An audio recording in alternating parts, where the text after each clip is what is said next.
Welcome, Gerard, Black in the Philippines. Ow! With my husky, she's always I am. Look at her, she wants. What do you want? I'm videotaping, please. But check.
How many of you guys have girlfriends at home? Filipinos, especially Filipinos, because this was about Black in the Philippines.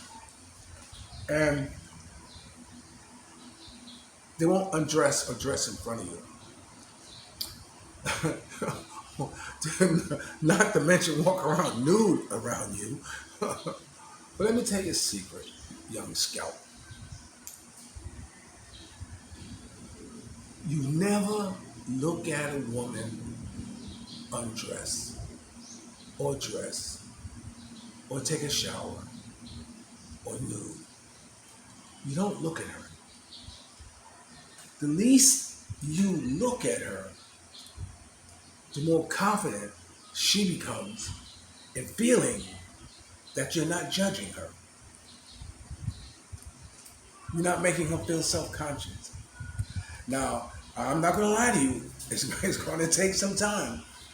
But that's why we have peripheral vision.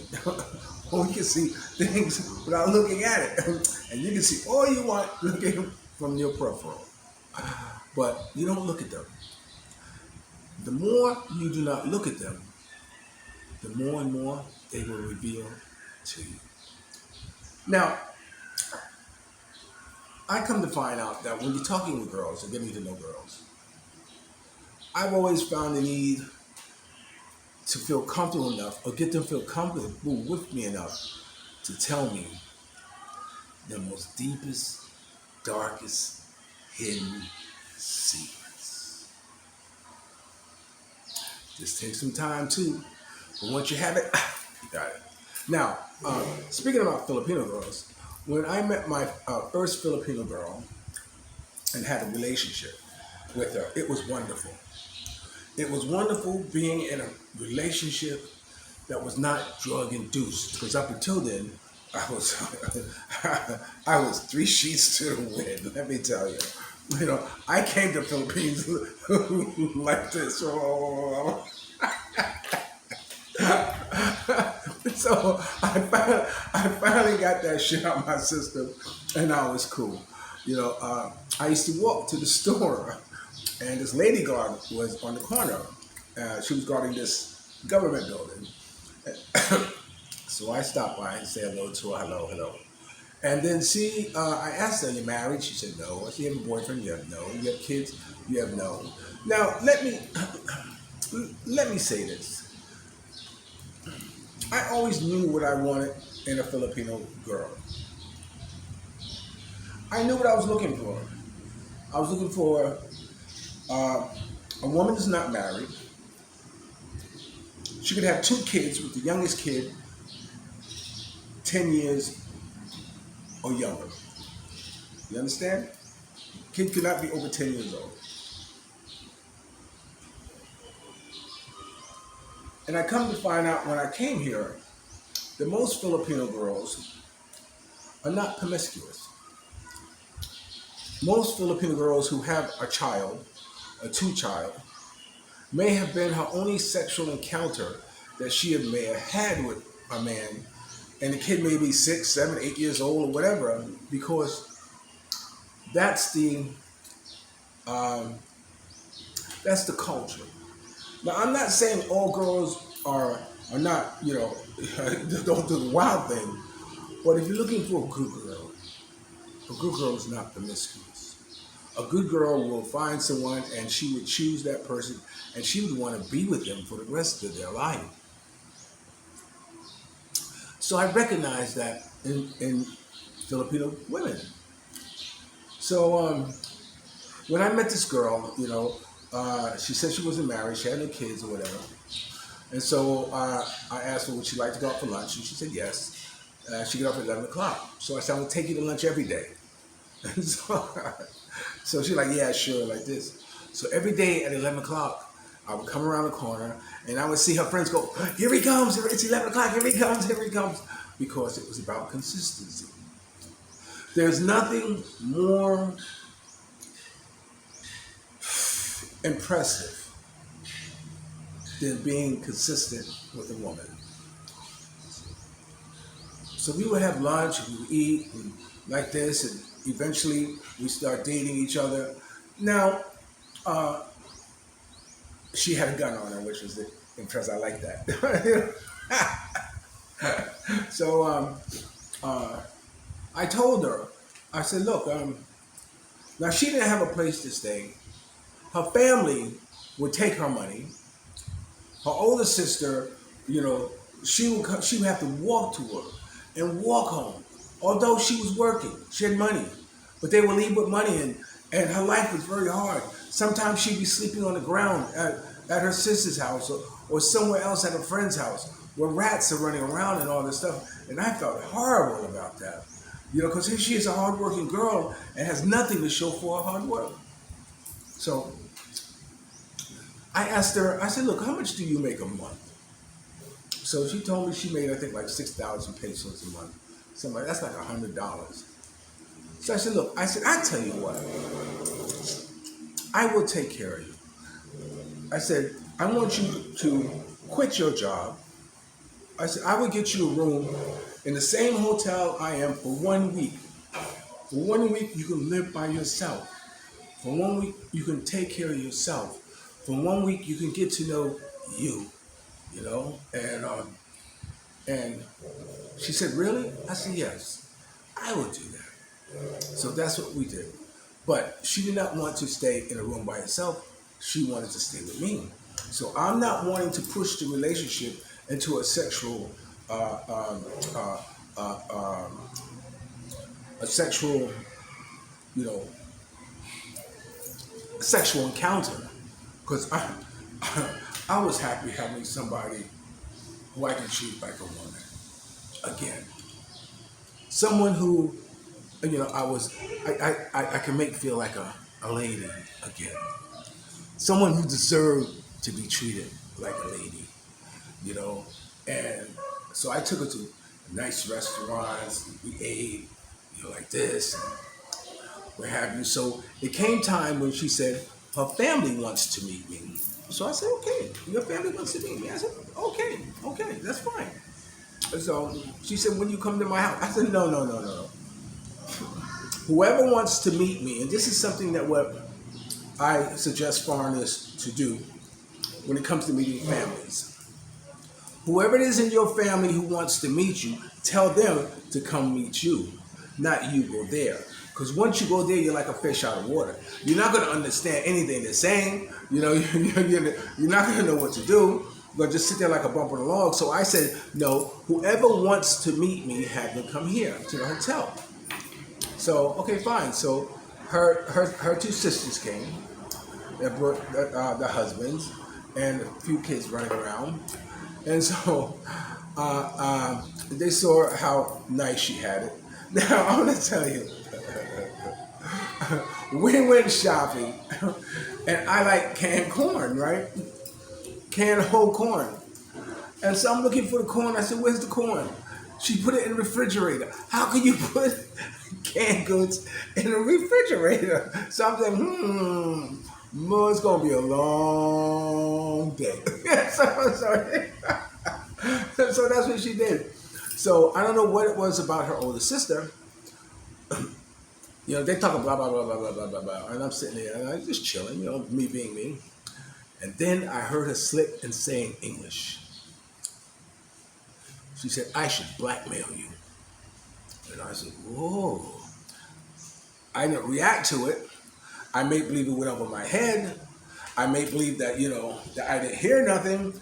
I kept on going, but it always stayed in my back of my mind that your sister said that she should blackmail you. So that told me that you have a secret.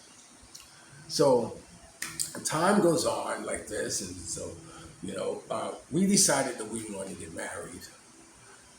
We decided that we were going to have a child. And so once we decided that, we started going through the paperwork process. And when she had her last period, for the next 2 or 3 months, I kept her under my arm. She couldn't go nowhere without me. If she was going to be pregnant, I didn't want no doubt that that child was going to be mine. So anyway, about 2 months passed, and I gave her a pregnancy test, and she wasn't pregnant. So we said, wow. We had a solid or nothing. We said, wow. So we went to the doctor, and the doctor said that she was in premature menopause. I said, oh, premature menopause. I said, oh, okay. Okay, so we can't have a baby. Not only that, she was having a hard time getting her ID, her birth certificate, your mother, father, who's this, like this. And, I'm like saying, wow, why is it so hard, right? So what happened is that she,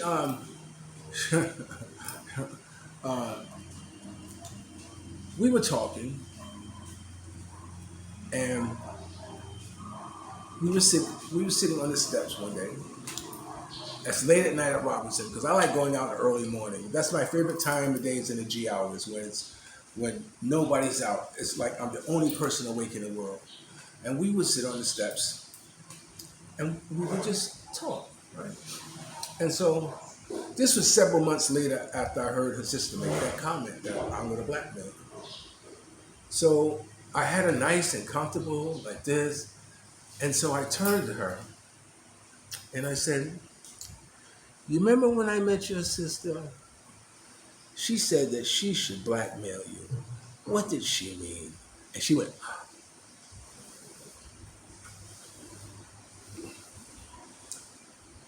she said, I am married.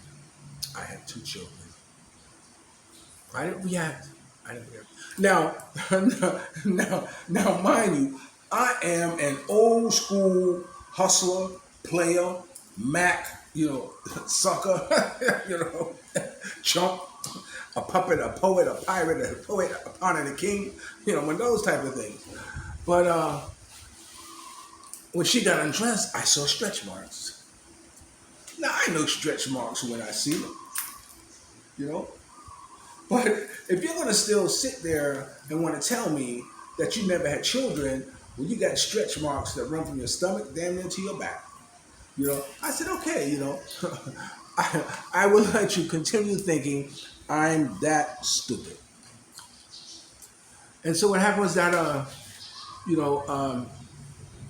she told me that her son was killed in a bike accident with the father, and she had a daughter.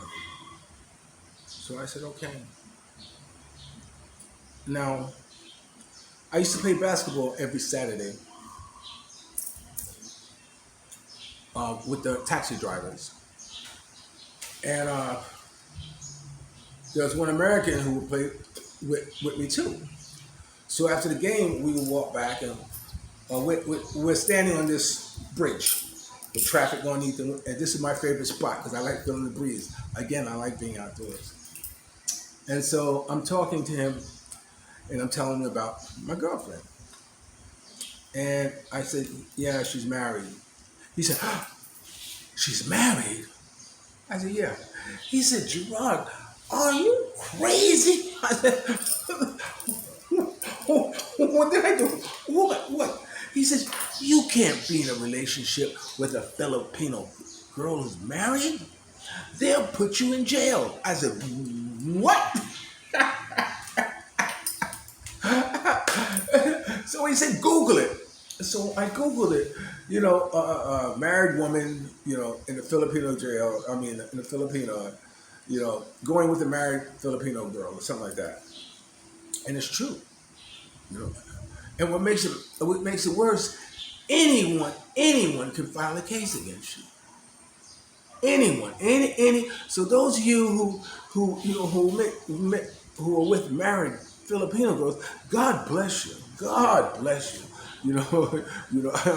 I love my freedom too much to jeopardize it behind some poop thing. And uh, so I had a friend. The owner of the hotel was a good friend of mine, and so I decided that right then and there that she had to go. She had to go. So I had her come to the hotel and for lunch, and I brought the girl there, and I told her, I said, look, she's married. She can't stay here with me no more. I'm going to pay for her room in the hotel for a couple of weeks till she ever get her own place. I said I would give her, 5,000 pesos a month, for 1 year, and I would give her 25,000 pesos now. But I said, baby, you got to go. I said, you cannot stay with me. And that's when I broke up the relationship. And yes, I found her a place. And yes, I paid her 5,000 pesos for 1 year, while she reinserted herself back into society or whatever, but I'm telling you this story because, secrets, they want secrets. But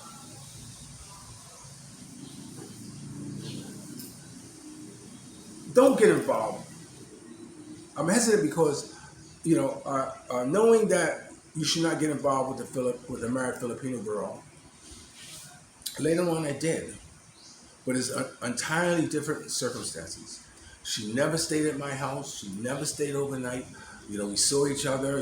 No one knew or whatever like this. It was really on the down low. But we knew from the time that we were in this relationship that it was never going to go nowhere because she's married, and that's how it's always been. So when I told God when I came here that I want to find a Filipino girl who is married, who's not married, has no more than 2 kids, and because I'm about commitment, I want one woman. That's all. I play the field a lot. I want to find that shoe that fits, and God granted that to me. He granted that to me. So I wanted to throw this in there a little bit because, I was listening to someone talk about relationship. Now, for the life of me, I can't go online and meet someone. I can't post a dick pic without the social media shutting down. But the point of the matter is that I like meeting girls good old-fashioned way. Hi, how you doing? Now, I always believe that if she has a job, there's no girl I can't go with. There's no girl I can't get. There's no girl I can't go out with if she has a job. Because I will be there every day, being consistent, chiseling down that wall until she says, I will go out with you. Bingo! Okay, this is Gerard, a little shorty from Black in the Philippines with the truth. Don't forget to subscribe, ring the bell,